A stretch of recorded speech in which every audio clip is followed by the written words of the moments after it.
الحمد لله رب العالمين والصلاة والسلام على سيد الأنبياء والمرسلين أما بعد أعوذ بالله من الشيطان الرجيم بسم الله الرحمن الرحيم الحمدللہ اللہ تبارک و تعالیٰ کا کروڑ احسان ہے کہ اس نے ہمیں یہ موقع عطا فرمایا کہ ہم اس کے دین کا علم سیکھ سکیں۔ حضور جان عالم علیہ الصلاۃ والسلام نے ارشاد فرمایا طلب العلم فرید علی کل مسلم او کما قال علیہ الصلاۃ والسلام۔ نبی کریم صلی اللہ تعالی علیہ وسلم نے ارشاد فرمایا کہ علم سیکھنا ہر مسلمان پر فرض ہے، لازم ہے، چاہے وہ مرد ہو چاہے عورت ہو، علم دین سیکھنا سب پر لازم اور ضروری ہے۔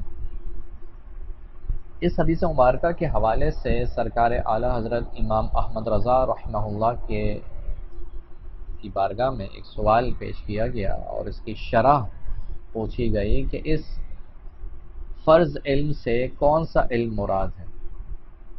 تو سیدی اعلیٰ حضرت رحمۃ اللہ تعالی علیہ نے اس کی شرح کرتے ہوئے حدیث کی ارشاد فرمایا کہ سب سے پہلے ایک مسلمان پر جس چیز کا علم حاصل کرنا لازم اور ضروری ہے وہ ہے علم الکلام یعنی علم العقائد، یعنی وہ عقائد کا علم سیکھے کہ جس کو جان کر وہ صحیح العقیدہ سنی مسلمان بن سکے۔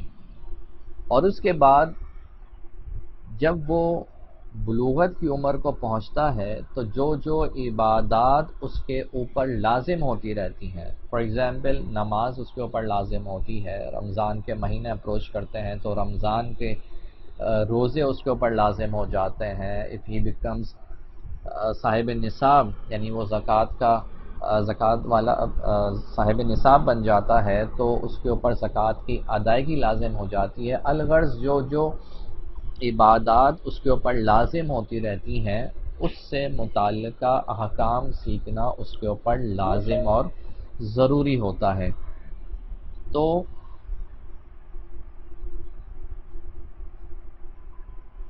لازم اور ضروری ہوتا ہے۔ تو اسی طرح جب وہ کوئی معاملات کرنے جا رہا ہوتا ہے تو معاملات کے حوالے سے اس کے اوپر جو بھی چیزیں ہیں یعنی جن چیز میں وہ انوالو ہو رہا ہے تو اس سے متعلق جو شرعی احکام ہے وہ سیکھنا بھی ضروری۔ فار ایگزامپل اگر وہ کہیں پہ جاب کر رہا ہے تو جو امپلائمنٹ کے جو بھی لازم اور ضروری احکام ہوتے ہیں وہ بھی اس کے اوپر سیکھنا ضروری ہے۔ اس طرح اس کے پاس کوئی امپلائی ہے، یہ خود امپلائر ہے، تو ایک امپلائر کو شریعت کیا رہنمائی فراہم کرتی ہے تو وہ سیکھنا اس کے اوپر لازم اور ضروری۔ اسی طرح وہ سیل اینڈ پرچیز کرتا ہے تو اس سے متعلق احکام سیکھنا ضروری ہے۔ اسی طرح بالخصوص جب وہ نکاح کرنے کا ارادہ رکھتا ہے تو نکاح اور طلاق سے متعلق مسائل سیکھنا بھی ضروری ہے۔ تو اس کا مطلب یہ ہوا کہ الحمدللہ جو ہم اس 5 روزہ کورس کے اندر سیکھنے جا رہے ہیں، پڑھنے جا رہے ہیں، یہ وہ علم ہے کہ جو فرض علم کی حیثیت رکھتا ہے۔ اور آپ بارہا یہ روایت رمضان کے مہینے کے حوالے سے سن چکے ہوں گے کہ رمضان کے مہینے میں نفل کا ثواب جو ہے وہ فرض کے برابر ہوتا ہے، اور فرض کا ثواب جو ہے وہ 70 ٹائمز انکریز کر دیا جاتا ہے۔ تو اس کا مطلب یہ ہوا کہ جو ہم فرض کام جو ہمارے ذمے لازم تھا وہ کرنے جا رہے ہیں تو انشاءاللہ اللہ پاک کی رحمت سے ہمیں 70 ٹائمز اس کا بڑھ کر جو ہے وہ رزلٹ ملے گا۔ تو اس لیے آپ تمام ہی شرکائے کورس سے یہ ریکویسٹ ہے کہ اس پورے کورس کو آپ from the beginning till the end یعنی جتنے بھی 5 ڈیز کا یہ کورس ہے یہ آپ جو ہے وہ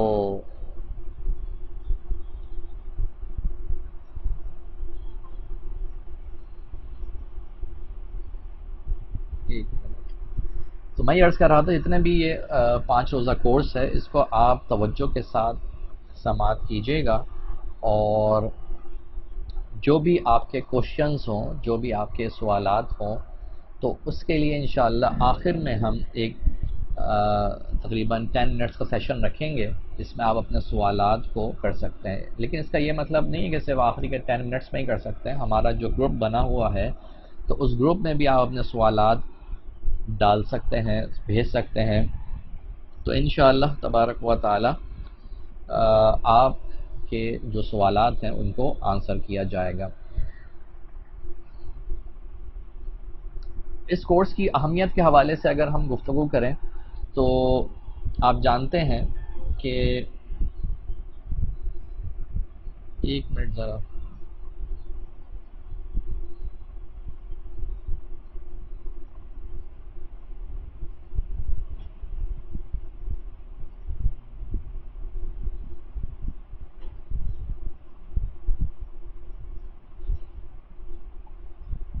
اصل میں کچھ کورس کے اسٹوڈنٹس ہیں وہ جوائن نہیں کر پا رہے تو وہ میسج کر رہے ہیں پرائیویٹ میں کہ ہم کس طرح جوائن کریں، تو ان کو میں رپلائی کر رہا تھا، ورنہ میں رپلائی کرتا نہیں کورس کے دوران. بہرحال تو کورس کی اہمیت کے حوالے سے اگر ہم گفتگو کریں تو آپ جانتے ہیں کہ ایک شادی شدہ زندگی جو ہے اس میں اتار چڑھاؤ، نشیب و فراز آتے ہی رہتے ہیں. بالخصوص بات بہت سیویئر ہو جاتی ہے جب معاملات طلاق کی طرف بڑھ رہے ہوتے ہیں. اور صرف ایسا نہیں ہے کہ انسان کسی غصے کی حالت میں آ کے جب اپنی زوجہ کو طلاق دے، طلاق واقع ہوتی ہے اور جدائیگی واقع ہو جاتی ہے، بلکہ اس کے علاوہ بھی ایسے امور ہیں، ایسے معاملات ہیں جن کی بنا پر جدائیگی شریعت کی طرف سے لازم ہو جاتی ہے اور انسان کو معلوم نہیں ہوتا تو وہ ساتھ رہ کر گناہ کبیرہ کا مرتکب ہو رہا ہوتا ہے. تو انشاءاللہ جب آپ آگے اس کورس میں بڑھیں گے تو آپ کو اندازہ ہوگا کہ نکاح اور طلاق کے حوالے سے کس قدر باریکیاں ہیں. اور ہمارا بالخصوص طلاق کے حوالے سے انشاءاللہ جو پیٹرن ہوگا وہ یہ ہوگا، تھوڑا سا ہم ٹیکنیکل گفتگو اس میں زیادہ کریں گے کہ وہ کون سے ایسے الفاظ ہیں کہ جن کے ذریعے جو ہے وہ طلاق واقع ہوتی ہے اور کن کے ذریعے طلاق واقع نہیں ہوتی. تو انشاءاللہ تبارک و تعالی جو آپ کو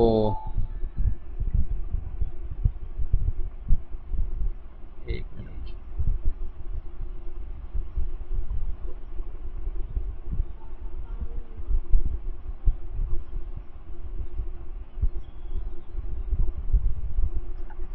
تو انشاءاللہ جو آپ کو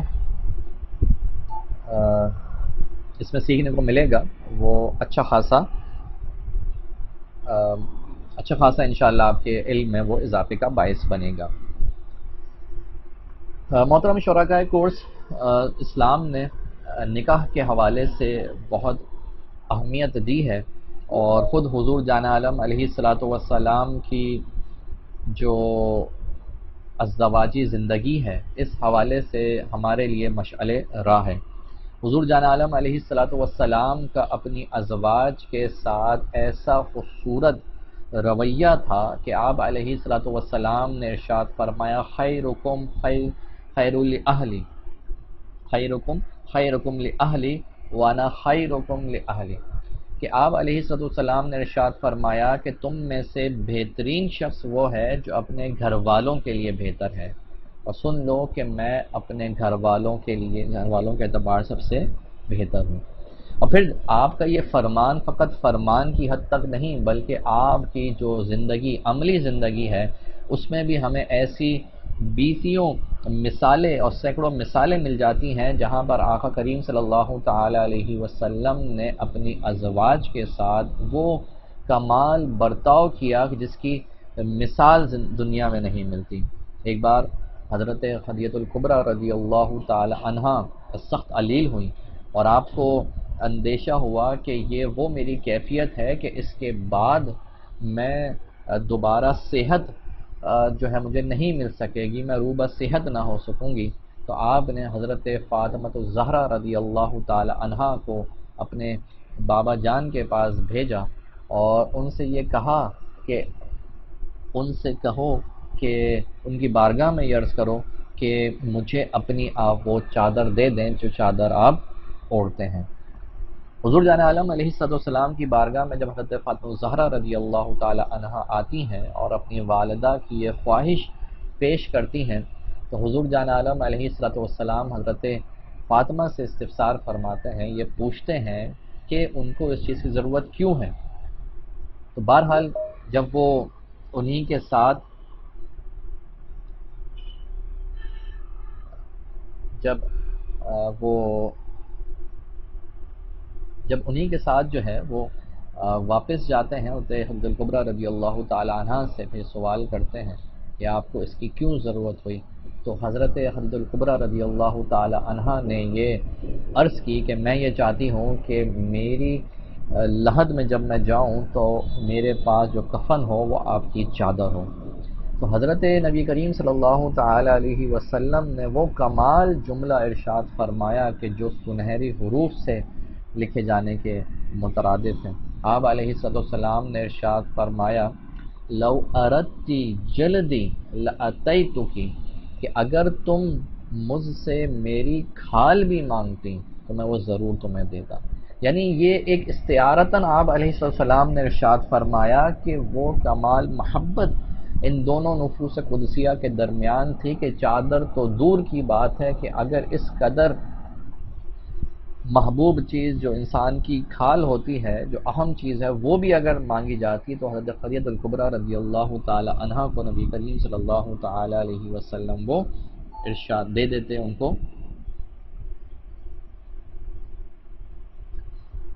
ان کو دے دیا جاتا۔ اسی طرح حضرت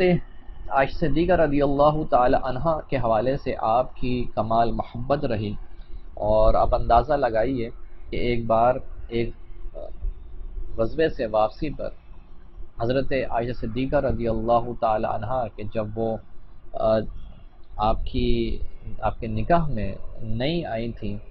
اور آپ کا جو جسمانی حیت تھی وہ بھی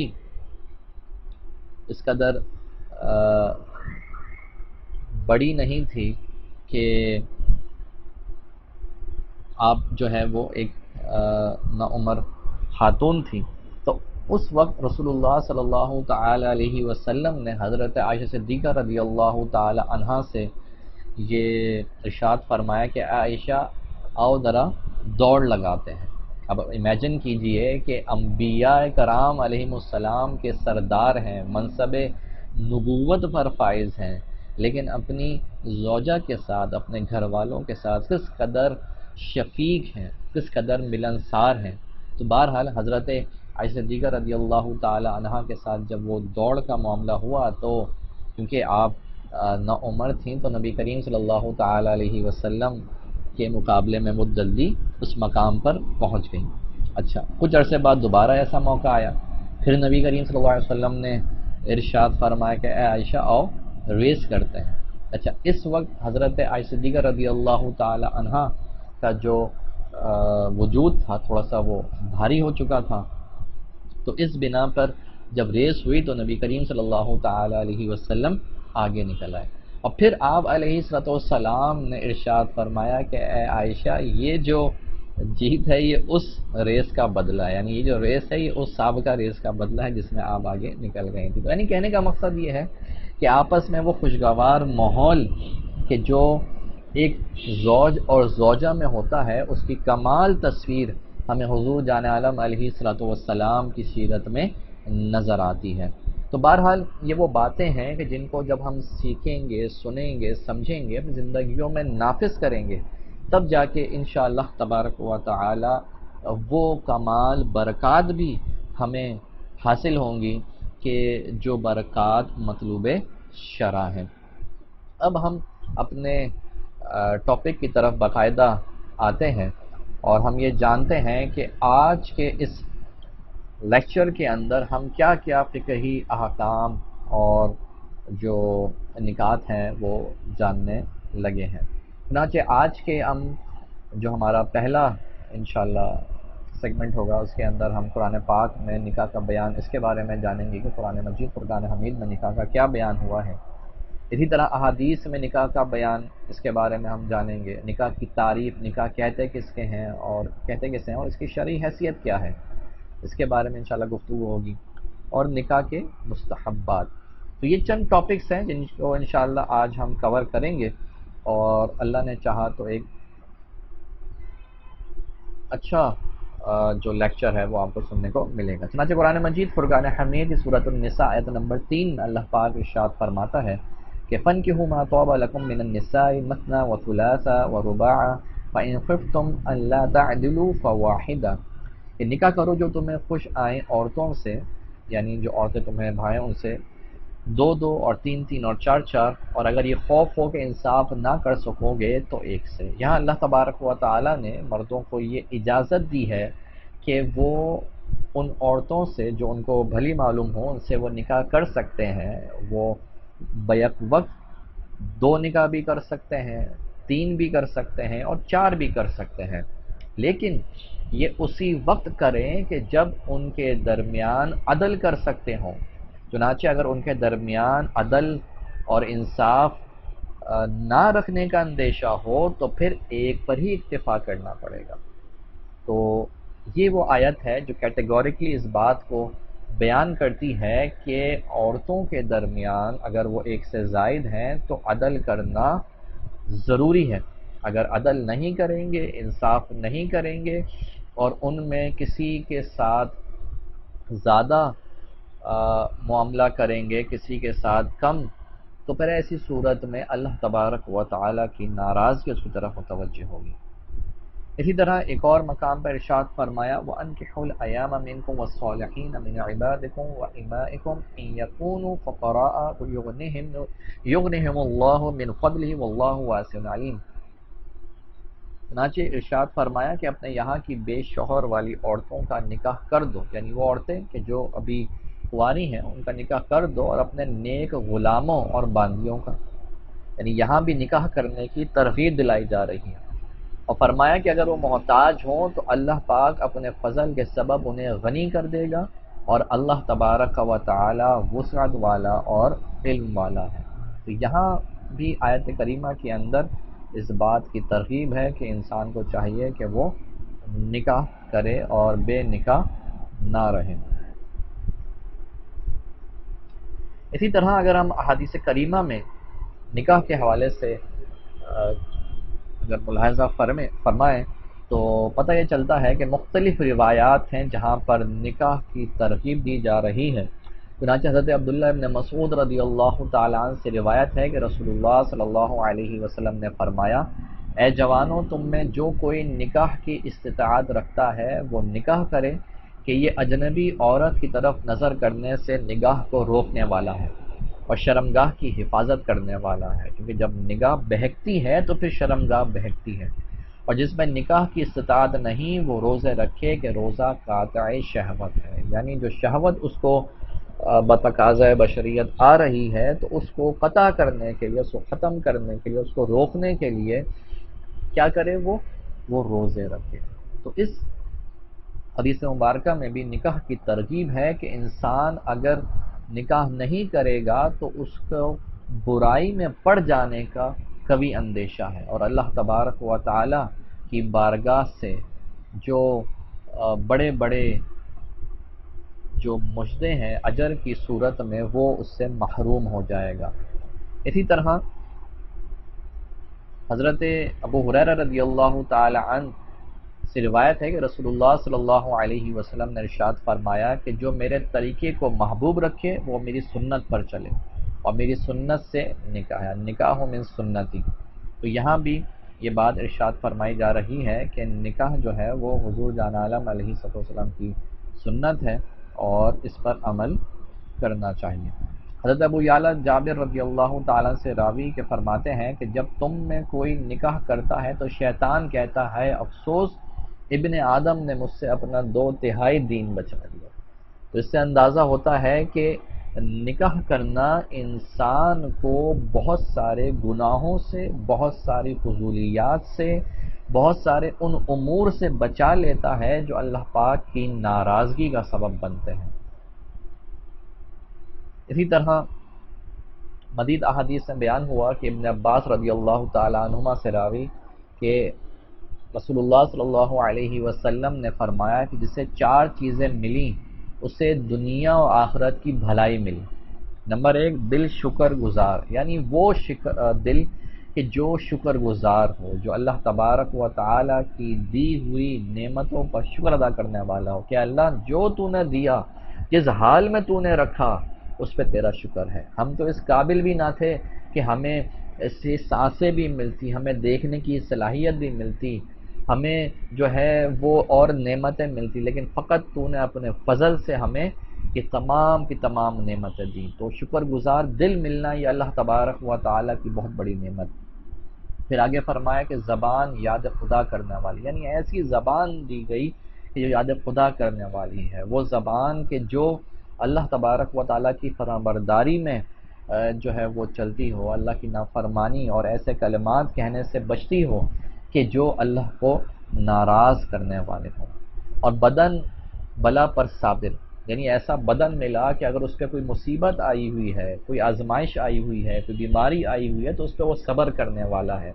حضرت ایوب علیہ السلام کو بھی بیماری آئی، لیکن آپ صبر کرنے والے۔ آپ کو مختلف آزمائشیں آئیں، اگر آپ تفسیر میں مطالعہ کریں تو حضرت ایوب علیہ السلام کے پاس جو نعمتیں اللہ پاک نے ان کو اولاد کی صورت میں، مال کی صورت میں، متاع کی صورت میں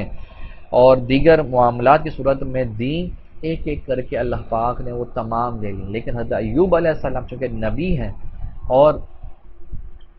صبر کرنے والوں میں سے ہیں، تو آپ اس آزمائش پر صابر رہے اور شاکر رہے۔ اور پھر آخر میں ارشاد فرمایا کہ ایسی بیوی کہ اپنے نفس اور مال شوہر میں خیانت نہ کرتی ہو، یعنی ایسی اور زوجہ اس کو عطا کی گئی، ایسی زوجہ اس کے نکاح میں آئی کہ جو اپنے آپ کو نامحرموں کی نگاہ پڑنے سے محفوظ کرتی ہو، نامحرموں سے گفتگو کرنے سے، جہاں تک شریعت نے اجازت نہ دی ہو وہاں سے وہ محفوظ کرتی ہو، اس طرح اپنے شوہر کے مال کو وہ اس میں خیانت نہ کرتی ہو، اس کو اس کی حفاظت کرنے والی ہوں۔ تو یہ نعمتیں اگر کسی کو ملیں تو نبی کریم صلی اللہ علیہ وسلم نے فرمایا کہ دنیا اور آخرت کی بھلائی اس کو مل گئی۔ اسی طرح ایک اور روایت میں حضرت ابو ہریرہ رضی اللہ تعالیٰ عنہ سے راوی رسول اللہ صلی اللہ علیہ وسلم نے ارشاد فرمایا کہ عورت سے نکاح چار باتوں کی وجہ سے کیا جاتا ہے، یعنی نکاح میں ان چیزوں کا لحاظ کرتے ہیں لوگ۔ نارملی جب کسی عورت سے نکاح کیا جاتا ہے تو یہ چار فیکٹرز ہوتے ہیں جن کو لوگ کنسیڈر کرتے ہیں۔ تو پہلا کیا ہے؟ مال، یعنی اگر کوئی عورت مالدار ہے تو بھائی مالدار ہے، چلو اس سے نکاح کرتے ہیں، ایک یہ فیکٹر ہوتا ہے۔ دوسرا فیکٹر کیا ہوتا ہے؟ حسب، یعنی اس کے خاندان کیسا ہے، خاندان بڑا وجیح ہے اور بڑے ایک ہائی فائی فیملی سے اس کا تعلق ہے تو بھائی اس بنا پر نکاح۔ جمال یعنی خوبصورتی کی بنا پر۔ اور چوتھا ہے دین، یعنی دین کی بنا پر بھی نکاح کیا جاتا ہے، یعنی مرد جو ہے وہ نکاح کر رہا ہے اس بنا پر کہ یہ دیندار عورت ہے۔ تو فرمایا کہ یہ چار فیکٹرز ہوتے ہیں اس کی بنا پر نارملی لوگوں سے، عورتوں سے نکاح کیا جاتا ہے، لیکن فرمایا کہ تم کس سے کرو؟ جمال والی سے، حسب والی سے اور مال والی سے، دین والی سے۔ تو فرمایا کہ ترجیح کس کو دینی چاہیے؟ دین والی کو ترجیح دے، یعنی جس کے دیندار ہے، جو جس کے دینی معاملات اچھے ہیں اس کو ترجیح دینی چاہیے۔ لیکن ہمارے ہاں کیا ہوتا ہے؟ ہمارے ہاں دیندار کو جو ہے وہ ترجیح نہیں دی جاتی ہے، کہا تو بھائی یہ تو آ جائے گی تو گھر میں تو ملانی آ جائے گی تو بھائی کیا ہوگا، گھر کا ماحول خراب ہو جائے گا اور وہ بھائی بڑی پابندیاں ہو جائیں گی اور بڑا پردہ کرنا پڑے گا اور یہ ہو جائے گا وہ ہو جائے گا۔ یار نہیں، ہم ذرا بیکورڈ شمار ہوں گے اگر ہم اس طرح کے دینداروں کسی کو لے کے آئے۔ تو اس طرح کی جو مسکنسیپشنز ہیں وہ ہمارے معاشرے کے اندر، سوسائٹی کے اندر پریویل کرتی ہیں، تو اس کا ہمیں شریعت مطہرہ اس کے حوالے سے یہ تعلیم ارشاد فرماتی ہے۔ اب اگر ہم نکاح کی تعریف اور شرعی حیثیت پر کلام کریں تو نکاح کی تعریف ہے کہ نکاح ایک ایسا عقد ہے، کہ ایسا کانٹریکٹ ہوتا ہے کہ جس کے ذریعے مرد اور عورت میں ازدواجی تعلق قائم کرنا حلال ہو جاتا ہے، یعنی اس کے علاوہ اور کوئی طریقہ ایسا نہیں ہے کہ یہ چیز حلال ہو سوائے اس کے کہ بندہ نکاح کرے، یعنی آج کے دور میں صرف یہی چیز ہے۔ اب نکاح کی شرعی حیثیت پر اگر ہم گفتگو کریں تو نکاح کی شرعی حیثیت پر گفتگو کرتے ہوئے علماء نے ارشاد فرمایا کہ نکاح کرنا کبھی فرض ہوتا ہے، کبھی سنت مؤکدہ ہوتا ہے، کبھی مکروہ تحریمی ہوتا ہے، کبھی حرام ہوتا ہے، اور کبھی واجب ہوتا ہے۔ صحیح، تو نکاح کی یہ مختلف حیثیت ہے، اگرچہ ہم پہلے پڑھ چکے اور سن چکے کہ نبی کریم صلی اللہ علیہ وسلم نے ارشاد فرمایا کہ نکاح من سنتی، کہ نکاح میری سنت سے ہے، لیکن سنت سے ہونے سے مراد یہاں پہ یہ ہے کہ نکاح کرنا یہ میرا طریقہ ہے۔ جیسے داڑھی کے بارے میں ہم یہ کہتے ہیں کہ داڑھی رکھنا سنت ہے، تو اٹ ڈزنٹ مین کہ اس کی شرعی حیثیت سنت کی ہے، تو اگر آپ اسے نہیں رکھیں گے تو گناہ گار نہیں ہوں گے، اٹس ناٹ لائک دیٹ، بلکہ وہاں جب یہ کہا جاتا ہے کہ نکاح کرنا میری سنت ہے تو اس کا مطلب یہ ہوتا ہے، داڑھی رکھنا میری سنت ہے تو اس کا مطلب یہ ہوتا ہے کہ نبی کریم صلی اللہ علیہ وسلم کا یہ طریقہ رہا۔ اب اس کی شرعی حیثیت کیا ہے، اس کا شریعہ سٹیٹس کیا ہے، تو وہ داڑھی رکھنے کا شریعہ سٹیٹس کیا ہے، وہ واجب ہے۔ اسی طرح نکاح جو ہے وہ سنت ہے، اٹ مینس کہ نکاح نبی کریم صلی اللہ علیہ وسلم کا دیگر حضرات انبیاء کا طریقہ رہا۔ اب اس کا شریعہ سٹیٹس کیا ہے، تو فرمایا کہ شریعہ سٹیٹس کے 5 ہو سکتے ہیں۔ وہ کیا ہو سکتے ہیں؟ فرض ہے، واجب، سنت موقدہ، مکروہ اور حرام۔ اب حرام یعنی نکاح کرنا کب حرام ہوتا ہے، یعنی اگر انسان اس کنڈیشن میں نکاح کرتا ہے تو وہ ایک حرام کام میں مبتلا ہوتا ہے۔ وہ کیا ہے؟ تو کہتے ہیں جب یقین ہو کہ حقوق زوجیت یا نان نفقہ ادا نہیں کر سکے گا، یعنی اگر کوئی بندہ ہے اور اس کو یقین ہے کہ وہ حقوق زوجیت ادا نہیں کر سکتا، ڈاکٹرز نے اس کو بتا دیا یا اس کو خود پتہ ہے کہ وہ حقوق زوجیت ادا نہیں کر سکتا، یا نان نفقہ ہے، نان نفقے سے مراد یہاں پہ روٹی کپڑا مکان۔ صحیح ہے، روٹی کپڑا مکان وہ نہیں ہے جو ان لوگوں نے نعرہ لگایا، بلکہ روٹی کپڑا مکان سے مراد یہ ہے کہ اس کو سسٹیننس پرووائڈ کی جائے، اس کو رہنے کے لیے ایک سیپریٹ روم دیا جائے، اور اسی طرح جو اس کے سال کے اس کے کپڑے ہیں، جوڑے ہیں، وہ دیا جائے، تو یہ نان نفقہ کہا جاتا ہے، یعنی بیسک اس کی نیڈز جو ہوتی ہیں عورت کی۔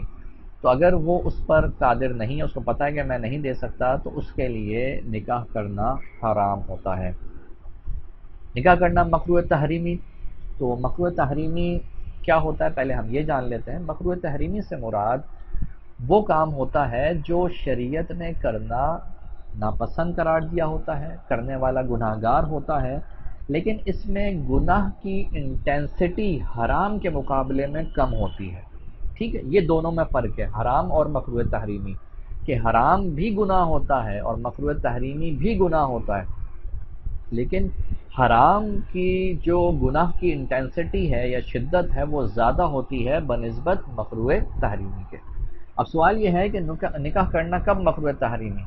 تو نکاح کرنا مکروہ تحریمی اس وقت ہوتا ہے کہ جب اندیشہ ہو، یقین نہ ہو۔ صحیح، جب اندیشہ ہو کہ حقوق زوجیت یا نان نفقہ ادا نہیں کر سکے گا، یعنی اس کو ایک اپریہنشن آ رہی ہو، اس کو ایک غالب گمان آ رہا ہو، کہ یہ اندیشہ ہو کہ شاید میں نہ کر سکوں، شاید میں نہ کر سکوں، تو ایسی صورت میں اس کو اندیشہ ہے، تو اب اس کے لیے نکاح کرنا مکروہ تحریمی ہے۔ اچھا، اب ہے نکاح کرنا فرض کب ہوتا ہے، یعنی اب نہیں کرے گا تو گناہ گار ہوگا۔ حرام میں کیا تھا، کرے گا تو گناہ گار، فرض میں کیا ہے، نہیں کرے گا تو گناہ گار۔ وہ کب ہے کہ جب حقوق زوجیت اور نان نفقہ کی ادائیگی پر قادر ہو اور نکاح نہ کرنے پر یقین ہو کہ بدکاری یا دیگر گناہوں میں مبتلا ہو جائے گا، یعنی اس کو پتہ ہے کہ میں حقوق زوجیت بھی ادا کر سکتا ہوں، نان نفقہ بھی دے سکتا ہوں، it won't be a big deal, لیکن اگر وہ اس کو یقین ہے کہ میں نکاح نہیں کروں گا تو میں بدکاری میں انوالو ہو جاؤں گا، اڈلٹری کمٹ کر بیٹھوں گا، تو یا میں کوئی دیگر گناہ جو ہیں بدنگاہی وغیرہ ہے اس میں مبتلا ہو جاؤں گا، تو ایسی صورت میں نکاح کرنا اس کے اوپر فرض ہے۔ واجب کب ہوتا ہے؟ واجب بھی وہی ہے کہ جب حقوق زوجیت اور نان نفقے کی ادائیگی پر قادر ہو اور نکاح نہ کرنے پر غالب گمان ہو، یعنی اب یہاں پر جو ڈفرنس آ رہا ہے فرض اور واجب میں، وہ یہ ہے کہ فرض میں یقین ہے، وہ شور ہے کہ بھائی وہ بدکاری میں انوالو ہو جائے گا اگر نکاح نہ کیا، جبکہ واجب میں ایک اسٹرانگ اوپینین ہے، ایک غالب گمان ہے کہ مجھے لگتا ہے ایسا ہی ہے کہ میں اس گناہ میں مبتلا ہو جاؤں گا اگر نکاح نہ کیا. تو اگر ایسی کنڈیشن ہے تو اٹ مینس کہ اب نکاح کرنا اس کے اوپر واجب ہے. اور سنت موقدہ ہے تو سنت موقدہ کا یعنی ایسی سنت جس کی تاکید کی گئی ہو، اور اگر اس کو ریگولر بیسس پر چھوڑا جائے تو بندہ گناہ گار ہوتا ہے، لیکن اگر ایک آدھ دفعہ چھوڑ دے تو بندہ گناہ گار نہیں ہوتا. فار ایگزامپل جیسے ہمارے ظہر میں 4 سنت ہوتی ہیں فرض سے پہلے، تو یہ سنت موقدہ ہے، یعنی یہ آپ نے پڑھنی ہی ہے. لیکن عصر کی نماز سے پہلے جو 4 سنت ہوتی ہیں وہ سنت غیر موقدہ ہیں، وہ بھی پڑھنی چاہیے، لیکن اگر بالفرض وہ چھوٹ جاتی ہیں تو انسان گناہ گار نہیں ہوگا. تو سنت موقدہ یہ وہ سنت ہوتی ہے جس کی شریعت میں تاکید ہے، امفاسس کیا گیا ہے، شریعت میں امفسائز کیا گیا ہے. اور سیکنڈلی یہ کہ اگر بندہ ریگولر بیسس پہ وہ کام نہیں کرے گا، وہ سنت چھوڑے گا تو وہ گناہ گار ہوگا. اچھا، نکاح کرنا سنت موقدہ کب ہوتا ہے؟ تو کہتے ہیں کہ جب حقوق زوجیت اور نان نفقے کی ادائیگی پر قادر ہو اور نکاح کرنے پر زنا یا دیگر گناہ میں مبتلا ہو جانے کا اندیشہ نہ ہو. یعنی اندیشہ تو نہیں ہے، یعنی وہ اس بات کو میک شور تو کیا ہوا ہے کہ یار وہ بدکاری میں یا کسی اور گناہ میں مبتلا تو نہیں ہوگا، ہی نوز دیٹ. اور ساتھ میں حقوق زوجیت اور نان نفقے کی ادائیگی پر بھی وہ کیپیبل ہے، قادر ہے. تو ایسی صورت میں اس کے لیے نکاح کرنا سنت مؤکدہ ہے. تو یہ ہو گئی نکاح کی تعریف اور اس کی شرعی حیثیت. اب ہم جانتے ہیں نکاح کے مستحبات، یعنی وہ ریکمنڈڈ چیزیں کیا ہیں نکاح کے حوالے سے کہ جو انسان کو اپنے پیش نظر رکھنی چاہیے. تو کہتے ہیں پہلی چیز ہے کہ نکاح جو ہے وہ اعلانیہ ہونا چاہیے. یعنی چھپ چھپا کے نکاح جو ہوتا ہے نا، یہ شریعت میں پسندیدہ نہیں ہے، ریکمنڈڈ نہیں ہے. بلکہ نکاح کیا ہو؟ اعلانیہ ہو کہ بھائی نکاح ہو رہا ہے، فلاں کا نکاح فلاں کے ساتھ ہو رہا ہے. اور اسی لیے نکاح جو ہے وہ یہ فرمایا کہ نکاح مسجد میں ہو. کیوں؟ کیونکہ مسجد ایک وہ مقام ہے جہاں پر اللہ تبارک و تعالیٰ کی رحمت نازل ہو رہی ہوتی ہے. سیکنڈلی وہاں پر لوگ ہوتے ہیں، اسی لیے دیکھیں کہا جمعے کے دن ہونا. تو جمعے کے دن اس لیے کہ جمعے کے دن ویسے ہی بابرکت ہوتا ہے. سیکنڈلی جو اس کا مین پیچھے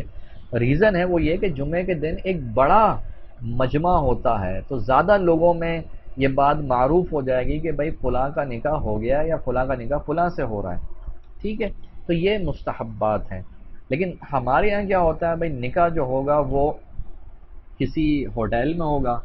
یا کسی ریسٹورینٹ میں، مطلب جو بعض لوگ کر رہے ہوتے ہیں. تو اب ہوٹل میں ہے تو وہاں پہ گنتی کے چند لوگ ہوں گے، تو یہ پسندیدہ نہیں ہے. بلکہ نکاح اعلانیہ ہونا چاہیے تاکہ سب لوگوں کو یہ بات معلوم ہو جائے، کوئی دوسرے کے بارے میں بدگمانی نہ کر سکے. اسی طرح نکاح سے پہلے خطبہ پڑھنا. تو عید کی نماز میں آپ جانتے ہیں کہ نماز کے بعد خطبہ ہوتا ہے، لیکن نکاح میں نکاح سے پہلے خطبہ پڑھنا یہ مستحب ہے. بعد نہیں پڑھ سکتے ہیں، لیکن بہرحال نکاح سے پہلے یعنی جو ایجاب و قبول ہوتا ہے نا، اس سے پہلے نکاح سے پہلے خطبہ پڑھنا یہ مستحب ہے. اسی طرح گواہان عادل کے سامنے ہونا، یعنی جب آپ گواہ بنائیں تو وہ ایسے افراد بنائیں کہ جو عادل ہوں. یعنی عادل سے کیا مراد ہے؟ عادل سے مراد یہ ہے کہ وہ لوگ نیک ہوں، متقی ہوں، پرہیزگار ہوں، نمازی ہوں، باشرہ ہوں. تو ایسے لوگ جو ہیں اگر وہ آپ کے گواہ بنے نکاح میں تو یہ کیا ہوتا ہے؟ یہ مستحب ہے، یعنی شریعت نے اس کو پسند کیا ہے. ہمارے یہاں کیا ہوتا ہے بھائی، گواہ وہ بنے گا کہ جو خاندان اس سے بڑا ہوگا، ایک نمبر کا وہ جھوٹا آدمی ہو، سود خور ہو، لیکن خاندان میں چونکہ سب سے بڑا ہے لہٰذا اب یہی جو ہے وہ گواہ بنے گا. یا بھئی فلاں کو گواہ بناؤ، یہ اس کو گواہ نہیں بناؤ گے تو یہ ناراض ہو جائے گا. تو اس طرح کی باتیں ہو رہی ہوتی ہیں. تو وجہ وہی ہے کہ شریعت سے دوری. اچھا، ایک اور نکاح میں مستحب یہ ہے کہ کنواری اور جس سے اولاد زیادہ ہونے کی امید ہو. یعنی اگر انسان کے پاس آپشنس ہیں کہ ایک ایسی خاتون ہے جو کنواری ہیں اور ایک ایسی خاتون ہے کہ جو بیوہ ہیں، تو اس میں شریعت یہ کہتی ہے کہ ایسی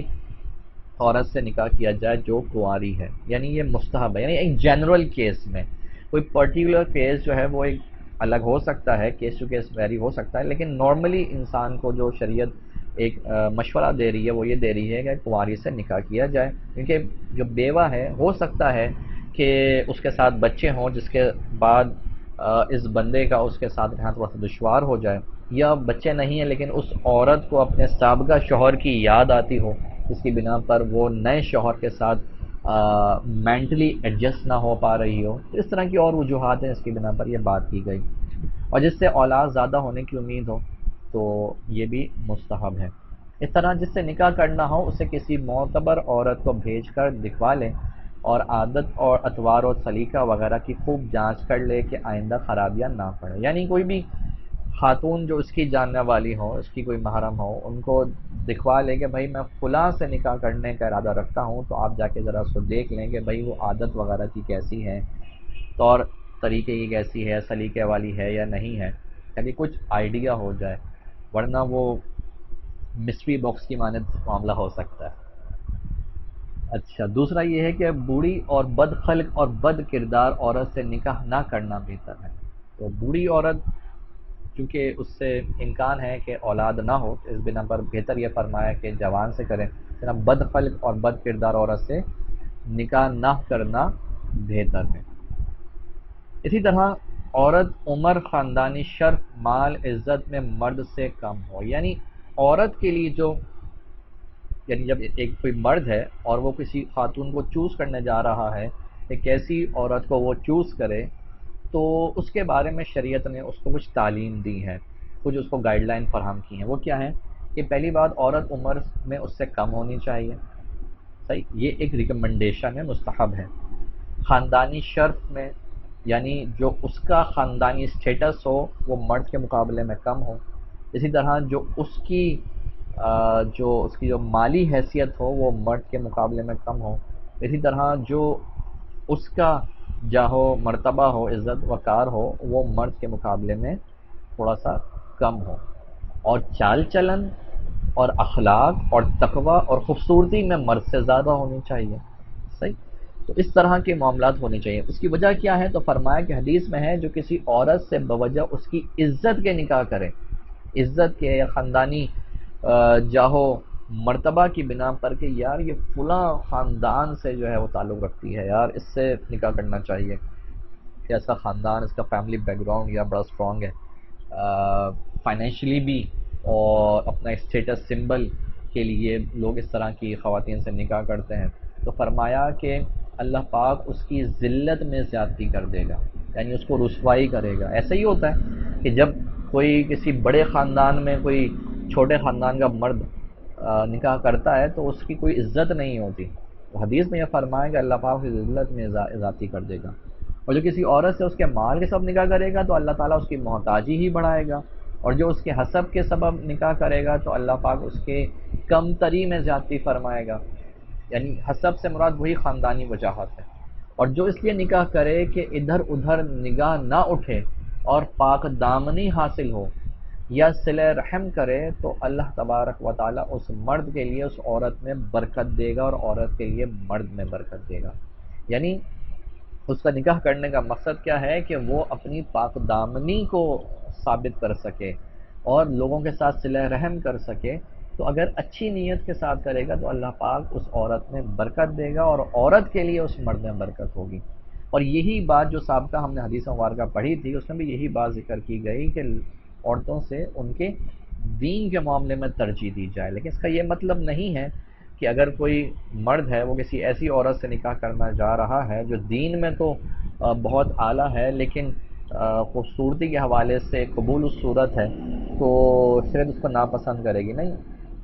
ترجیح کسے دینی ہے؟ جس کو پریفرنس دینی ہے، جس کو پریفر کرنا ہے وہ دین ہے۔ ہاں، اس کے ذیل میں، اس کے ضمن میں اگر وہ مال بھی رکھتی ہے، خوبصورتی بھی رکھتی ہے، خاندانی نسب بھی ہے، تو کوئی مسئلے کی بات نہیں ہے، شریعت اس کو منع نہیں کرتی ہے۔ اسی طرح عورت کو چاہیے کہ مرد کیسا ہونا چاہیے، تو عورت کے بارے میں فرمایا کہ عورت چاہیے کہ مرد دیندار، یعنی دیندار ہو، خوش خلق ہو، یعنی اس کی اخلاق اچھے ہونے چاہیے، مالدار ہو، یعنی عورت کے مقابلے میں وہ زیادہ مالدار ہو، سخی سے نکاح کریں، یعنی وہ مرد جو ہے وہ ایسا ہو کہ وہ کنجوس نہ ہو. صحیح ہے، ویسے تو نارملی سب، اب کیا میں بولوں، نارمل یہی ہوتا ہے نا کہ جو خواتین ہیں ان کو مرد کنجوس ہی لگ رہے ہوتے ہیں ان کے. لیکن بہرحال تو اس سے پہلے یہ دیکھ لے کہ بھائی سخی سے نکاح کرے، کسی کنجوس سے نکاح نہ کر لے. اسی طرح فاسق بدکار سے نہیں کرے. اب ہمارے ہاں جو ہے وہ یہ بھی کرائٹیریا شریعت نے دے دیا. ہمارے ہاں کیا ہوتا ہے، ہمارے یہاں یہ ہوتا ہے کہ بھائی سب سے پہلے یہ دیکھو بھائی پارٹی کیسی ہے. یعنی اگر عورت والے لڑکے کو دیکھ رہے ہیں نا تو سب سے پہلے دیکھتے ہیں بھائی پیسہ کیسا ہے، پیسہ والا ہے صحیح ہے. اب دیکھتے ہیں بھائی خاندان کیسا ہے، خاندان میں فیملی ممبرس کتنے ہیں. اچھا یہ ہے. اس کے بعد جو ہے وہ یہ دیکھا جاتا ہے کہ بھئی دکھنے میں کیسا ہے، اخلاق وغیرہ. اخلاق تو بہت بعد میں بات آئی، اور دین تو بہت ہی بعد میں بات آتی ہے. ٹھیک ہے، یہ تو بندہ بلا نارملی تو مثل ہونا کا ہے، نارملی تو ایگزسٹ ہی نہیں کرتی. لیکن جہاں ہوتی ہے وہاں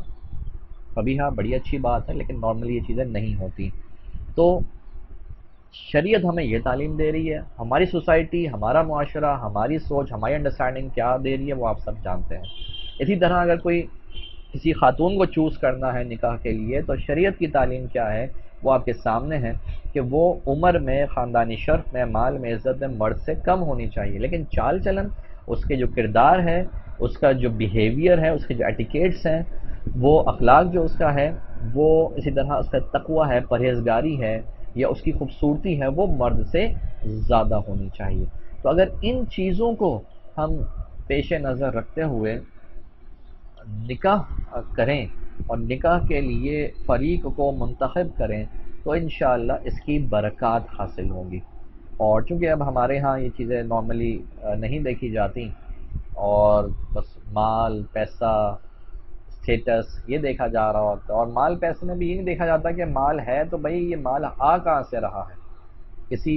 حرام ذریعے سے تو نہیں آ رہا، کسی سودی ذریعے سے تو نہیں آ رہا، کہیں چوری کا پیسہ تو نہیں ہے. تو اس طرح کی جو ہے وہ ہماری سوچ بن چکی ہے معاشرے کی، اور پھر اس کے پھر نتائج بھی ہم دیکھ رہے ہوتے ہیں، اور پھر آخرت میں تو اس کی پکڑ ہے ہی. تو یہ کچھ مستحبات تھے جو آج کے لیکچر میں ہم نے ڈسکس کیے. جزاکم اللہ خیرن کثیرہ. آپ میں سے اب کسی کا کوئی کوشچن ہو، کوئی سوال ہو اب تک کے لیکچر کے حوالے سے تو وہ آپ بالکل پوچھ سکتے ہیں. انشاءاللہ ہم کوشش کریں گے کہ ان کو